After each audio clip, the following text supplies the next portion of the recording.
ఆ గాగు ఆచార్యదేవ ఏమంటిది జాతి నెపమన సూదుస్తున్న గిందు నీళ్ళు అర్హత లేదందువా. ఎంత మాట ఇది క్షేత్ర పరీక్ష క్షత్రియ పరీక్ష కాదు కాకూడదు. ఇది కుల పరీక్ష అందువా. నీ తండ్రి భరద్వాజం జన్మ పెట్టింది, అటు జుగుత్సాకరమైన నీ సమయం పెట్టింది. మట్టి కుండలో పుట్టింది కదా, నీది ఏ కులము. ఇంత ఏలా అస్మత్ పితామహుడు కురుకుల ఉత్తరైన ఈ శాంతనవుడు శివసముద్ర భార్యకు గంగాగర్భను జనించలేదా.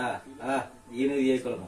నాతో చెప్పింది ఏమయ్యా, మా వంశానికి మూల పురుషుడైన వశిష్ఠుడు దేవవైశకు ఊరుసుల పుత్రుడు కాదా.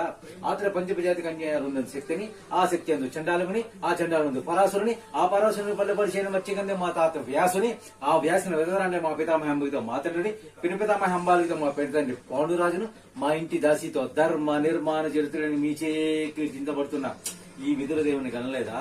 సందర్భానుసారాలను బట్టి క్షేత్ర బీజ ప్రాధాన్యత సంక్రమైన మా కులవంశము ఏనాడో కులహీనమైనది కాగా నేడు కులము అను వ్యర్థవాదనలు ఎందుకు.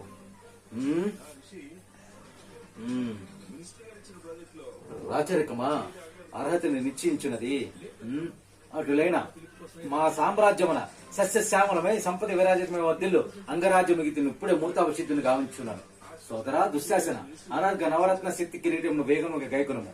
మామ గాంధార్వ సార్వభౌమ సురిచిత మణిమయ మండిత సువర్ణ శివాసనము తెప్పింపడు. పరిజనులారా పుణ్య భాగీరథి మిమ్మల్ని అందుకున్నాడు. కళ్యాణ భట్టులారా మంగళ తుర్యమును సుస్వరముగా మోగినుడు. 100 మాగులారా కన్న మహారాజుని కైవారము గావింపడు. పుణ్యాంగులారా ఈ రాధేశుతునికి పాలబాగున కస్తూరి తిలకము తీర్చిదిద్ది బహుజన సుకృతి పరిపాట సౌలబ్ధ సహజ కవచ కర్ష వైడూర్య ప్రభావతులకు వాంఛన చెలరేక వీరగంధం విదుల్పుడు.